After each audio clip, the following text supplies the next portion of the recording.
हे what's up guys, welcome back once again. कुछ ऐसे काम होते हैं दुनिया में जिसे सिर्फ कुछ गिने चुने ही लोग कर सकते हैं, जिसमें एक ऐसा काम है जो हम इस वीडियो में देखने वाले हैं कि कैसे कुछ आदमी 1000 फीट गहराई में जाकर उन पाइप्स को ठीक करने का काम करते हैं जिसे पूरी दुनिया में तेल और इंटरनेट पहुंचाया जाता है। पर एक रोज कुछ ऐसा घटित हो जाता है जिससे पूरी दृष्टि ही बदल जाती है। कहानी स्कॉटलैंड से शुरू होती है और पहली सीन में हम क्रिस को देखते हैं जो अपनी पत्नी को मनाने के लिए आया है क्योंकि अब इस काम के लिए वो जा रहा है। 2 महीने बाद ही वो लौटेगा, पर उसकी बीवी उसके लिए फैसले से खुश नहीं है क्योंकि उसे पता है कि ये काम बेहद ही खतरनाक है।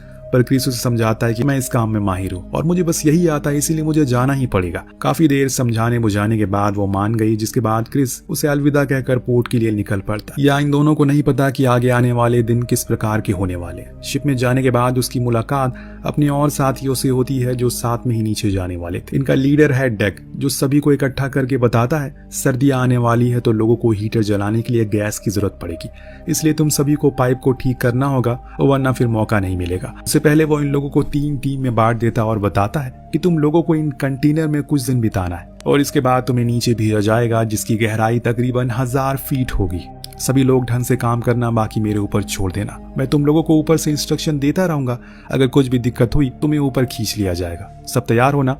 सभी अपने काम को लेकर काफी फोकस थे, इसीलिए इन्हें ज्यादा समय नहीं लगता डेक की बातों को समझने में। डेक के ऑर्डर के बाद सभी कंटेनर के गेट को लॉक कर दिया जाता है और अंदर ऑक्सीजन का रेशियो सेट कर दिया जाता है ताकि इन लोगों को सांस लेने में कोई दिक्कत ना हो। अब शिप नॉर्थ सी की ओर बढ़ना शुरू करता है जो कि सबसे खतरनाक जगहों में से एक है किसी भी डाइवर के लिए, पर रिस्क है तो इश्क है। और डेक पर बैठा डेक माइक से इन लोगों को बताता है कि अब नॉर्थ सी की ओर बढ़ रहे हैं, तो मेरी कुछ बातों का ध्यान रखना। जहां तुम लोग जा रहे हो वो समुद्र की सतह से कुछ ही मील ऊपर है, तो वहां पर सिर्फ चारों ओर खतरनाक शार्क और खून जमा देने वाली एक वीरान सन्नाटा होगा। तो जितना जल्दी हो सके काम को खत्म करना और ऊपर आ जाना। बस एक वार्निंग भी देता है, ऊपर आने से पहले डिकम्प्रेशन कर लेना वरना तुम्हारे शरीर के ऑर्गन फट जाएंगे। अब डेक थोड़ा मजाकिया किस्म का शख्स होता है, इसीलिए वो डंकन से मजाक करते हुए कहता है तुम काफी बूढ़े हो चुके हो, मेरी बात का ज्यादा ध्यान रखना। जो सुन डंकन भी उसकी उम्र का ताना मारते हुए कहता है कि वो दोनों सेम ही उम्र के हैं और काफी टाइम से दोस्त भी हैं। अब यहाँ डेल नाम का एक डाइवर जो अकेले ही एक्सरसाइज कर रहा था क्योंकि उसे डाइव पर जाने पर थोड़ा टाइम खुद को देना पसंद है और इसी उसे फोकस करने में आसानी मिलती है। ऊपर से डेक सभी के ऊपर नजर रखे हुए था क्योंकि एक गड़बड़ और सब कुछ खत्म हो सकता। अब डिनर का टाइम आ गया। डंकन अपनी कुछ पुराने सिलसिले दोनों से शेयर करता है, कैसे जब वो पहली बार ही नीचे गया था तो एकदम डर सा गया था उस डरावने अंधेरे को देखकर, लेकिन अब उसे अंधेरे में शांति मिलती है। अब शिप की रफ्तार को बढ़ा दिया गया है जिससे तेजी से वो आगे की ओर बढ़ रहे हैं। समय बिताने के लिए क्रिस अपनी वाइफ की पुरानी वीडियोस को देखकर मन ही मन खुश होता है। तो कुछ दिन में इन दोनों को डंकन के बारे में काफी कुछ पता चल गया था। ये उसकी आखिरी डाइव हो सकती है क्योंकि अब कंपनी नहीं चाहती कि वो और काम करे क्योंकि वो बूढ़ा हो चुका है और उसका कहना था कि वो अभी और 10 साल काम कर सकता है। उसकी ये बातें जानकर क्रिस को काफी बुरा लगता है। वो कहता है कि अगर आपका दिल और काम करने का कह रहा है तो आपको उसकी जरूर सुननी चाहिए। लेकिन डेल का मानना था कि कुछ समय के बाद सभी को ये काम छोड़ना पड़ेगा क्योंकि अब इनकी एडवांस मशीन आ चुकी है जो इंसानों की जरूरतों को खत्म कर देगी। अब दिन बिताने के बाद ये लोग अपनी निर्धारित समय पर अपनी मंजिल पर पहुंच चुके हैं, पर बाहर तेज तूफान था, इसीलिए शिप को डायनेमिक सिस्टम की मदद से एक ही जगह पर स्थिर कर दिया जाता है, यानी कि अब अपनी जगह से नहीं हिलेगा चाहे कितना भी बड़ा तूफान क्यों ना आ जाए। इधर डेक अब ऑर्डर देता है कि टाइम आ चुका है, सब तैयार हो जाओ। इसीलिए तीनों डाइवर रेडी होने लगते हैं। डंकन और 2 से कहता है चाकू, कंपास और टॉर्च लेना मत भूलना क्योंकि वो सबसे ज्यादा जरूरी है, तुम्हारी जान से भी ज्यादा। इसके बाद ये एक एक करके एक खास किस्म के डाइव वेल में जाते हैं क्योंकि एक छोटा सा केबिन होता है जिसमें एयर टाइट प्रेशर रहता है जो इन सभी को समुद्र से 400 फीट नीचे ले जाएगा। बाकी की गहराई इन्हें फिर खुद नापनी पड़ेगी। इस डाइव वेल को एक मोटी वायर से अटैच करके नीचे भेजा जा रहा है, पर समुद्र में तूफान था जिससे उनसे झटके लगने शुरू हो जाते हैं जो महसूस करके क्रिस को थोड़ा सा डर लगने लगता है, जिसे डंकन महसूस कर लेता है और पूछता है क्या हुआ, ये पहली बार हुआ क्या तुम्हारे साथ?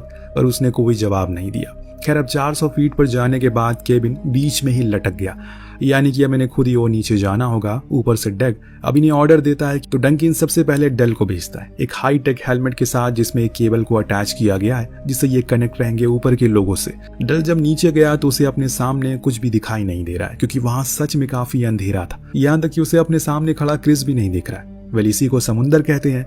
काम अब शुरू हो जाता है, दोनों ही लग जाते हैं उन पाइप को ठीक करने में। लेकिन 20 मिनट बाद ऑपरेटर को पता चला कि शिप का डायमेंशन सिस्टम फेल हो चुका है जिससे वो अपनी पोजीशन से हिल रहा है। हालांकि ये काफी रेयर होता है पर ये उनके लिए खतरा है, इसीलिए डेक फौरन डंकन को ऑर्डर देता है कि उन्हें ऊपर आने को कहो। तो वो फौरन मैसेज भेजता है, जिससे अब डेल तुरंत ही सब कुछ छोड़कर ऊपर आने लगा। लेकिन क्रिस जो कि अंदर काम कर वो वहीं फंस जाता है। हालांकि वो कोशिश तो कर रहा है लेकिन उसके बावजूद ऊपर नहीं आ पा रहा है। इसीलिए अब डेल उसे तेज तेज आवाज लगाने लगता है और चलो जल्दी, टाइम हो गया, बहुत कम है। पर वो ऊपर जाए कैसे? और इसीलिए डेल उसकी मदद करता है। वो उसकी वायर को ऊपर से फ्री करता है जिससे वो भी ऊपर आने लगता है। लेकिन तभी उसकी वायर उसी पाइप में फंस जाती है जिसे ये लोग ठीक करने गए। अब ये देखकर क्रिस काफी घबरा जाता है कि कहीं वो हमेशा के लिए यही ना फंस जाए। यही सोच सोचकर उसकी धड़कन तेज होने लगती है और डेल समझ चुका था कि अब चीजें मुश्किल हो चुकी है, क्योंकि उसके दोस्त की वायर काफी ज्यादा खिंच चुकी है जिससे अब वो किसी भी समय टूट सकती है। उसने उसे समझाया कि देखो तुम्हारी वायर किसी भी समय टूट सकती है, इसीलिए घबराओ मत, मेरी बात ध्यान से सुनो। जैसे ही वायर टूटे तुम अपने हेलमेट में लगे बेल आउट को ऑन कर देना, जिससे तुम्हें 15 मिनट की और ऑक्सीजन एक्स्ट्रा मिल जाएगी, जिससे तुम सरवाइव कर सकोगे। सबसे अहम बात कि जहां हो वहीं रहना, इससे मुझे तुम्हें ढूंढने में आसानी रहेगी। इस बीच ऊपर शिप पर सभी हैरान थे कि आखिर ये सिस्टम फेल कैसे हो गया। इन्होंने आने से पहले इसे कई बार चेक किया था। इस बीच नीचे मौजूद क्रिस की वायर प्रेशर के कारण टूट जाती है, यानी कि अब इस कहानी में थ्रिल आना शुरू हो चुका है। ऐसे में क्रिस की हालत खराब होने लगी, क्योंकि है तो वो एक इंसान ही और इसे भी मौत का डर सताने लगता है। डेल ऊपर आ चुका है, उसके चेहरे पर अपने साथी को खोने का डर है। जो चीज देख डंकन फौरन डेक को अपना सब कुछ बताता है तो कैप्टन से कहता है फौरन एंकर डाल दो, हमें अपने साथी को बचाना है, मैं उसे ऐसे मरने के लिए नहीं छोड़ सकता। पर कैप्टन कहते हैं कि सर ये नॉर्थ सी है और जिस जगह पर हम खड़े हैं उसके नीचे लाखों करोड़ों की पाइप बिछी हुई है, तो अगर हमने एंकर डाला तो उन्हें नुकसान हो जाएगा, जिससे कंपनी हम पर चिल्लाएगी। ये सुनकर डेक असमंजस में फंस चुका है कि आखिर वो करे तो करे क्या।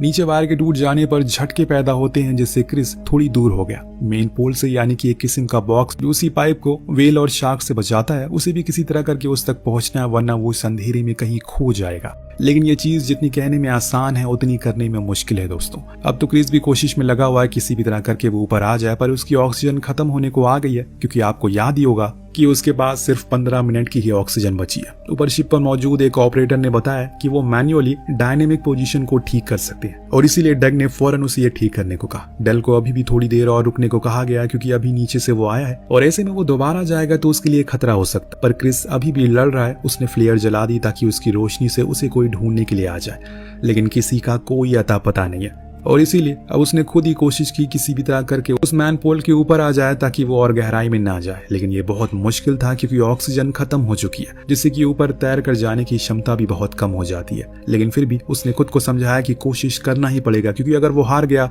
तो यहीं कहीं खो जाएगा समुद्र में, और फिर कोई उसे कभी ढूंढ नहीं सकेगा। अब जैसे करके उसने उस मुकाम को हासिल तो कर लिया जो उसकी जिंदगी बचाने की पहली सीढ़ी बन सकता है। लेकिन ऊपर पहुंचते उसकी आंखें बंद होने लगती और बेहोश होने लग गया, जिसका कारण है ऑक्सीजन। आंखों में आंसू थे, क्योंकि उसे अपनी बीवी से वादा किया था कि वो जल्दी ही वापस आएगा, क्योंकि उनके साथ में वो क्रिसमस बनाना है उसे। उसकी वही सब बातें क्रिस को ताकत देती है और खुद को जिंदा रखने में। फाइनली अब डायनेमिक पोजीशन ठीक हो चुकी है, जिससे कि शिप फिर से मोनोपोली के ऊपर आ जाता है। तब डंकन डेक से कहता है कि तुम्हें याद है ना, पिछले साल ऐसे ही एक डाइवर खो गया था जिसे कंपनी ने बहुत ढूंढा, मगर फिर पैसे खर्च हो रहे हैं। ये जवाब देकर उन्होंने रेस्क्यू को बंद कर दिया। उसकी माँ को क्या मिला? सिर्फ एक बक्सा जिसमें उसके कपड़े थे। इस बार ये गलती नहीं होने देना चाहिए। डेक भी उसे भरोसा दिलाता है कि वो पूरी कोशिश करेगा। अब सबसे पहले उन्होंने नीचे एक रोबोट भेजा जो उसे उस मैनपोली के आसपास ढूंढने में लग गया, पर वो उसे कहीं भी दिखाई नहीं देता। इसीलिए वो ऊपर गया तो वहां डेग ने देखा कि क्रिस अपनी आखिरी सांसें गिन रहा है, तो उसने उस रोबोट को खुद मैनुअली ले लिया और फिर उसके करीब लेकर गया ताकि वो उसे ऊपर उठा सके। और बहुत कोशिशों के बाद भी वो ऊपर नहीं उठा पा रहा था। इसके पीछे की वजह जानने की कोशिश की तो पता चला कि क्रिस ने खुद को उस मैनपोली से अटैच कर दिया था, ताकि अगर वो बेहोश हो जाए या फिर मर जाए तो कम से कम उसकी बीवी को उसकी आखिरी बार देखना उसे नसीब हो सके। उसकी इस हिम्मत को देख डेग भी उसे सलाम ठोकता है और फौरन डेल को नीचे भेजकर उसे ऊपर लाने का ऑर्डर देता है। ये ऑर्डर मिलते ही तुरंत ही वो नीचे गया और ऊपर लाने लगा, लेकिन अब क्रिस का शरीर पहले से काफी भारी हो चुका है, जिसके कारण वो उसे उठा नहीं पा रहा है। पर डेल ने हिम्मत नहीं हारी, उसने खुद इतना भारी सूट पहना हुआ था, लेकिन फिर भी वो पूरा जोर लगाकर उसने ऊपर ला ही दिया और कैबिन पर पहुंचा दिया। पर जब इन्होंने उसके हेलमेट को उतारा तो उसका पूरा शरीर और चेहरा नीला पड़ चुका है, क्योंकि उसने पिछले 30 मिनट से ऑक्सीजन नहीं ली। जी हाँ, ये सच है। उसे नीचे फंसे हुए पूरे 40 मिनट हो चुके, लेकिन सिर्फ ऑक्सीजन 10 मिनट की ही थी। बाकी के समय वो ऐसे ही पड़ा रहा। पर डंकन उम्मीद नहीं छोड़ता और उसे लगातार CPR देता रहता है कि उसी उम्मीद में कि शायद कुछ हो जाए। दोस्तों, चमत्कार होते हैं, ये तो बस हमने सुना था, लेकिन आज देख भी लिया। क्रिस की धड़कन चलने लगती है, उसका शरीर भी अब सामान्य होने लगा था, पर ऐसा लग रहा है कि वो किसी जिंदा लाश की तरह है, क्योंकि वो कोई भी प्रतिक्रिया नहीं कर रहा है, जो देखने लगता है कि उसका ब्रेन शायद डेड हो चुका है। जिससे कि दिल तो धड़क रहा है लेकिन दिमाग मर चुका है। पर डेल को ऐसा नहीं लगता, उसे पता था कि वो उसकी बातों को सुन रहा है, इसीलिए उसने उसके करीब जाकर कहा, दोस्त मुझे पता है कि तुम हमें सुन रहे हो, प्लीज कुछ तो बोलो। लेकिन कोई जवाब नहीं आया। डंकन की आंखों में आंसू था, वो एक और मौत अपने जीवन में नहीं देख सकता। लेकिन दोस्तों तभी क्रिस बोल उठा जो सुन सभी की जान में जान आ गई। खुशी के मारे सभी झूम उठते हैं। पूरे शिप पर किसी को भी यकीन नहीं हो रहा है क्योंकि ये नामुमकिन चीज है पर यह हकीकत है। धीरे धीरे करके वो बोलने लग गया और पूछता है कि उसके साथ क्या हुआ था। तो डंकन ने कहा कि तुम मर चुके, लेकिन ईश्वर ने तुम्हारे अंदर वापस जान फूंक दी। ऊपर जाने पर उसकी पूरी तरह से जांच की जाती है। एक महीने बाद ये लोग घर वापस आ जाते हैं। हालांकि इनका जो मिशन था वो पूरा नहीं हुआ, पर इन्हें खुशी है कि इनका साथी बच गया। पूरी तरह से ठीक हो जाने के बाद क्रिस को उसके घर जाने की इजाजत दे दी जाती है, जहां पर जब उसकी वाइफ ने उसे देखा तो उसे गले से लगा लिया। लेकिन वो थोड़ा हैरान है कि वो इतनी जल्दी कैसे आ गया, क्या मिशन पूरा नहीं हुआ। क्रिस ने बताया कि उसका एक साथी ड्राइवर था, उसकी वायर टूट गई थी, इसीलिए मिशन को हॉल्ट पर रखना पड़ा। लेकिन हमने उसे बचा लिया। तो उसने पूछा कि वो कौन था, क्या वो अब ठीक है। क्रिस के हाव भाव देखकर वो समझ गई कि वो शख्स वही है जो उसके सामने खड़ा है, इसीलिए उसने उसे गले से लगा लिया और रोने लग गई। तब क्रिस ने कहा कि ईश्वर हमें कुछ नहीं होने देता, वो तुमसे मुझसे कभी दूर नहीं होने देगा, इसीलिए आप परेशान मत हो, चलो घर चलते हैं। इतना कहती ये कहानी का यही पर अंत हो जाता है। वेल आपको कहानी कैसी लगी हमें कमेंट करके जरूर बताएगा। मिलते हैं अगली वीडियो में। Thank you so much watching.